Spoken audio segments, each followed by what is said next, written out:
Alright, welcome back to Packmaster Floor Edition. So, I posted about this earlier, right? So, I purchased this. A beautiful swan crystal. Um, Obviously it's just brown color. It's actually the blue one. It's actually that nice blue one. I'm a little sad about it, but you know what? I'm gonna drop an IPS in there eventually when I get it. But right now, I'm working on cleaning it up a little. This is what the back looked like. I don't think, I think it's a little too late for some retro bright on this little guy here. So I'm just gonna scrub it, with some alcohol, get it cleaned up, especially this battery compartment. It like getting this thing in and out, especially with the plastic, so you know, UV damaged. That's what it looks like, at least. It doesn't look like paint, but yeah. But I also figured something out. So you get any Swan, right? Pop a game in the back. You push start and power. Hopefully I can get this first try. And you open up the customization menu. I actually didn't know about this. Right, you can actually set your base volume right there. As you can see, it went down to 1, right? And then you can set your name, birthday, all that, your gender, blood type. And this is something that tricked me up a lot, right? Is you push A, and actually flashes your name at the bottom, which is cute. I never actually knew about that up until now. And you can see this little guy here, right? This is the original Swan. I've got Gunpei in there, based off of the creator of these, who is Gunpei Yokoi, the same guy who basically set the basis and created the Game Boy, right? I don't know if this one works. Okay, it does not work.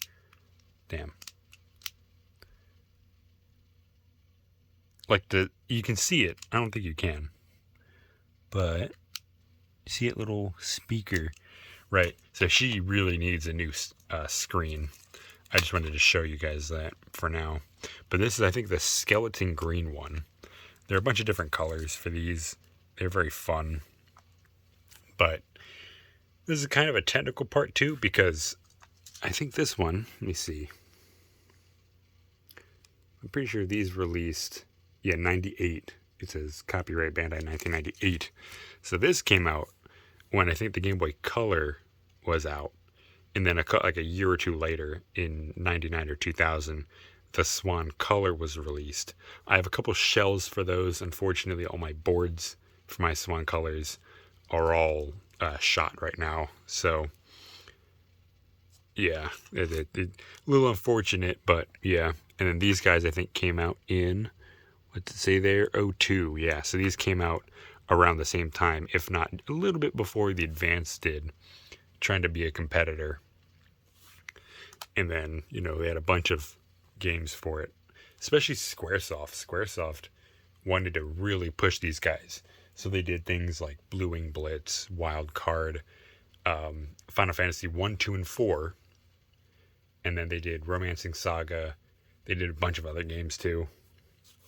And then there were just, a bunch of other Bandai published games as well. A lot of Digimon titles too. Some of the very pronounced releases that, like, they had some fucking oomph to them were Judgment Silver Sword and Dicing Knight. Those two are the most expensive by far. Unfortunately, I do not have them, but they were part of that big Wonder Witch contest when they released the Wonder Witch. I can't remember what year it was. It was either 04 or 05. But I think it was 2003, 2004. And then 2005 was the discontinuation, I think. I'm pretty sure that's how it went. But these guys didn't really last that long, especially when the Game Boy just had so many heavy hitters. Because when, Bandai was releasing Final Fantasy 1 and 2 on the Swan. They had already released 1 and 2 Dawn of Souls, but like Dawn of Souls takes from this version and it builds on top of it with the 4 demons and Shinryu and a bunch of other boss fights, a bunch of other dungeons. Yeah, it's really unique to know that these were a part of, technically, like, loosely related to Nintendo history, because they were kind of meant to be a competitor made by the guy who made the Game Boy. And it you know, it's a sad thing to see such, like, seeing consoles in this type of condition really hurts, because it's like you can see how it's all browned up here. And this, because this one on this board, it's named, it doesn't actually have any of the data set for it, so it's just, it, when you load it up, when you go to that screen like I showed earlier, it'll just say like Swan Crystal at the bottom. Well, in here, it's just the default, like birth year 0. You know, everything else is left blank. Volume is set, I think, at 2. But I really want to get this guy back up and running, because, oh my lord, would that be something. Like, yeah, it might not mean a lot, but, you know, it would be nice, because look at that. Like, these things need to really be preserved, just because they're so interesting. Well, that's kind of a brief little thing. I'm going to try to get these guys cleaned up a little bit, and maybe when I get an IPS in here, probably see about repainting the shell. I don't know how you would go about fixing this, though. You know, like, you see all this. I don't know how you would do that. I genuinely don't know.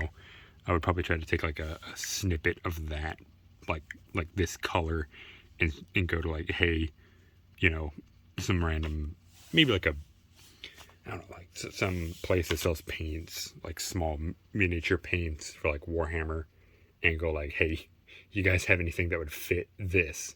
Like any color that you think would, you know, apply on like that. Just because I feel like it would, you know, give this little guy a second chance at life. Also, I mean, look at that speaker too. Just cleaning up a lot of this, because you can see that, like, those buttons, like, feeling it. It's like gritty, sandy, but like up here it's like really nice and smooth. Back here, nice and smooth. No real corrosion on the battery terminals. I'm looking at the underside of them too. You know, not really much in the terms of, you know, corrosion on the battery. You know, all the caps are all pretty good looking. It's just a matter of hopefully being able to get like a new screen, you know, cleaning it up, like getting all this gunk off of it. Hopefully making sure she works after the fact, because sometimes these consoles, because of that design, this is what I was talking about before, these designs are they were terrible for their time. It was expected that these were supposed to be some different kind of button, but I know there are people out there, and there's a bunch of different, you know, obviously hardware. You can literally just solder a physical button on that board here, like all these pieces, because if I'm not mistaken, these 2 buttons on the left of each, the sound and start, go, oh man, it's positive, negative, and then it's negative, positive. And the same thing here, it's like positive, negative, negative, positive. It might be the opposite direction. I can't really remember off the top of my head. But eventually, when I get physical buttons, because I'm going to buy a bunch of good God. I can buy a bunch of them and replace these, the ones on here, and completely do away with one thing that I mentioned in the last video that I'm going to show right now. These little things. So these things actually fit over these. Like, you had to line it up. Like, you could line it up like that. Or like that.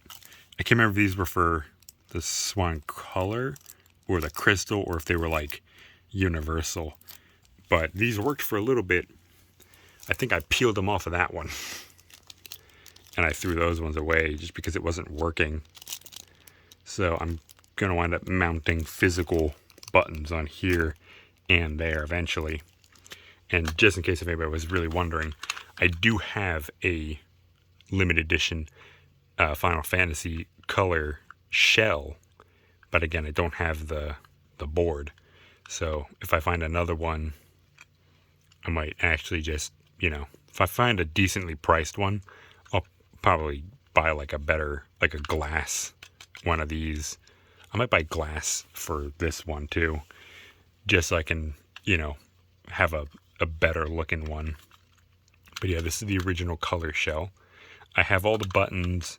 I have all the little doohickeys and all the bells and whistles for it.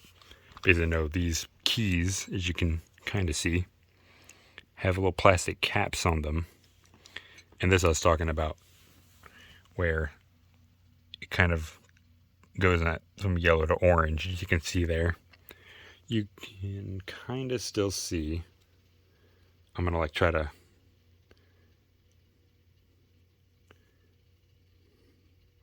You can see where it goes from orange to yellow right there. Yeah. And obviously all that dirt. I'm going to basically take all the caps off these, dunk them in some, rubbing alcohol or water. Just let them sit for a little bit. And I'm going to sit them back up here and dry. But yeah, I mean, that's it for now. There might be more parts to this, as like, not necessarily really a Toys of Yesteryear or anything like that, but rather like little updates and YouTube shorts along the way, especially when I fix this one and when I get a good enough board to fix that. I already did the short on this one, so I'm not going to do another short for this, just because I feel like it would be moot point. So, there you go. See you guys in the next one. Peace out. Oh, and actually, one last thing before I actually go. Here's a little spoiler for the next set of videos.